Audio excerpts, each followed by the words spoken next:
Alright, so this video is on choosing our egg donor. Sort of the things John and I considered when we were trying to decide who to choose. And various agencies tend to have a pool of potential egg donors. And so our agency, Sam Love Surrogacy, also had a pool of pre-screened, healthy, young, attractive women, all of whom would probably make really excellent choices as egg donors. And so we got to spend some time looking through the files for these women, basically information they filled out and put in, as well as some pictures, sometimes including pictures of when they were little kids. And it was daunting and kind of weird, maybe a little creepy, as we're looking through all this information about these different 20-something young women. And basically, a key thing is to have an idea of what it is you really want to help distinguish between the different candidates.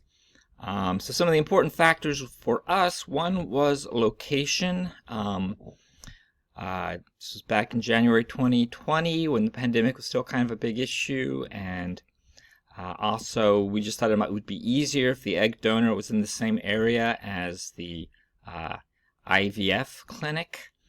But of course we live in SoCal, Southern California, so that makes it easier because there's lots of people in this area. So that was one of our first qualifiers, which limited the number of candidates by quite a bit. Then another thing we felt was very important was that the egg donor was willing to have an open relationship.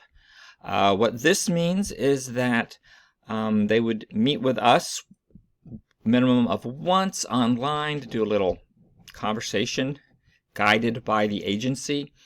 And also that they would meet with the kids at some point. The minimum requirement, as spelled out by our agency, was that after the kids turn 18, the surrogate would be willing, the egg donor would be willing to meet with them one time.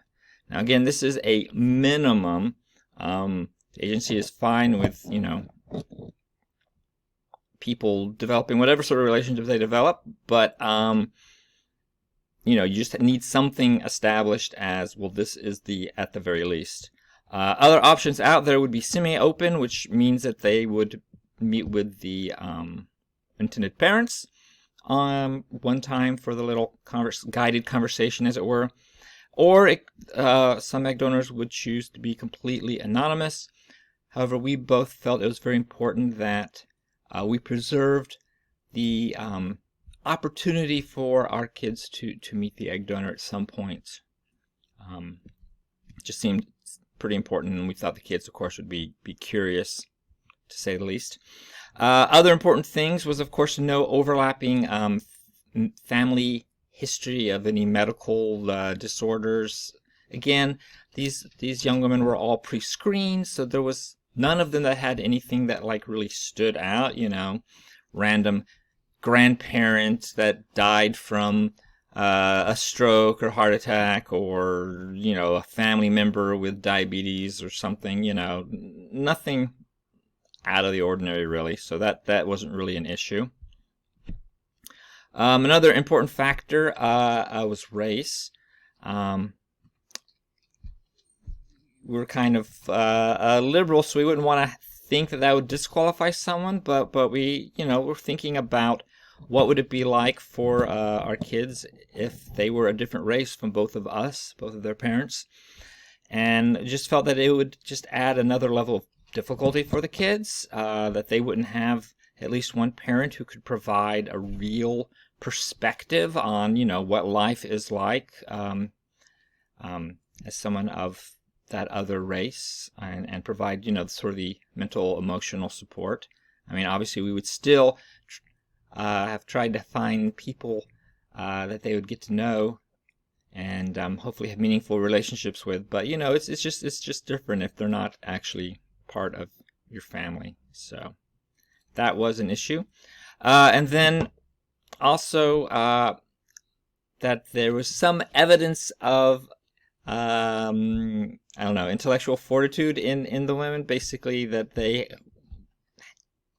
were active educationally related. They didn't have to be in college or graduate from college. That wasn't necessary. Just that, they graduated from high school or got a GED, and it just that they I don't know, how else can you really look for someone who is somewhat intelligent.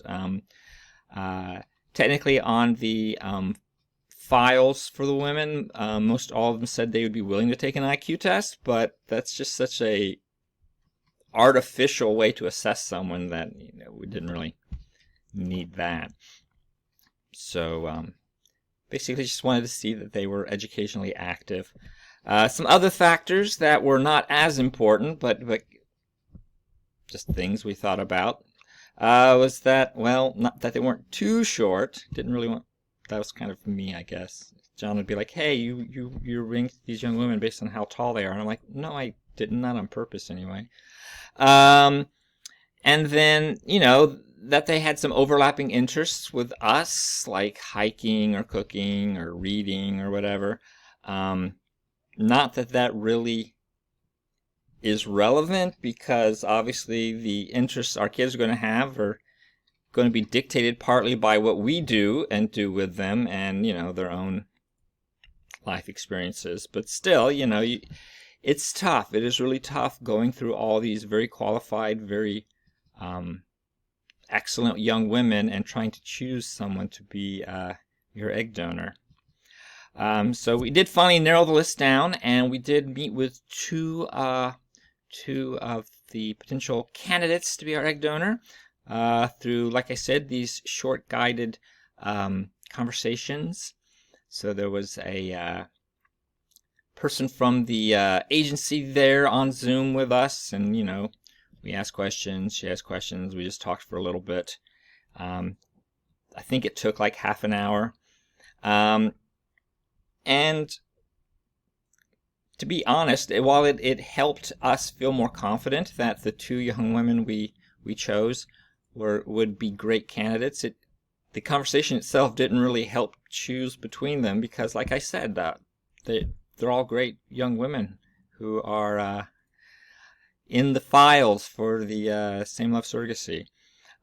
So we still had that difficult choice of choosing one woman, and we ended up, or at least for me, the deciding factor was something that we weren't even thinking about. It was just a happenstance.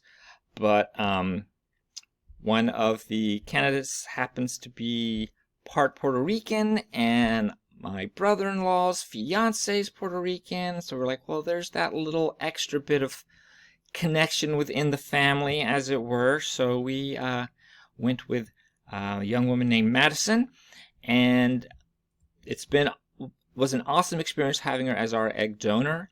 To be honest, during the process where she is our egg donor and going through all the medical stuff to the retrieval date, we didn't have any contact with her.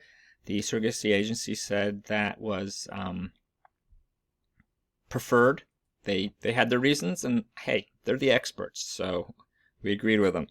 But Madison was awesome because of a characteristic that you can't really get from files or even necessarily from a short conversation, which is that she's very responsible. She had a lot of medications that she had to administer in different ways, and many appointments with the IVF clinic, and she just did everything she was supposed to do in a timely and thorough manner. And the agency representatives had great things to say about her. Our IVF doctor, he had great things to say about her. She was just a great donor. So, and as an added bonus, we got 25 eggs retrieved. So I think it went as ideal as possible, and we're all very happy with it. So that is how we decided who to choose, and some of it was things we wanted, and some of it was just sort of happenstance, but it was a very great experience.